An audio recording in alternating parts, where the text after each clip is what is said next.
Hey everyone, want to speed up Microsoft Edge?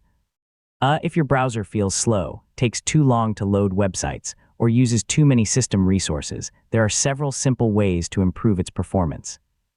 In this full guide, I'll show you how to speed up Microsoft Edge in 2026. So let's get started. First, make sure you're using the latest version of Microsoft Edge. Click the three-dot menu, choose Help and Feedback, then select About Microsoft Edge. The browser will automatically check for updates. Next, clear your browser's cached images and temporary files. Over time, stored website data can build up and affect browser performance. Now open Manage Extensions and review the extensions you've installed. Disabling or removing extensions you no longer use can reduce memory usage and make Edge respond faster.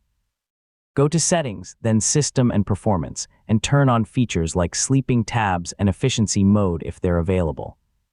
These built-in tools help Microsoft Edge use fewer system resources. If you have many tabs or applications open at the same time, close the ones you aren't using. Reducing the workload on your computer can noticeably improve browser speed. Finally, close Microsoft Edge completely and open it again. Restarting the browser can refresh its processes and improve performance after making these changes. For the best performance, keep Microsoft Edge and Windows updated, restart your computer regularly, avoid installing unnecessary extensions, and scan your computer for malware from time to time. These simple maintenance habits can help keep your browser running at its best, and that's how to speed up Microsoft Edge in 2026.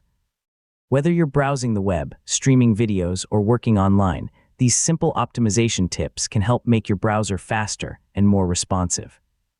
Thanks for watching, and I'll see you in the next tutorial.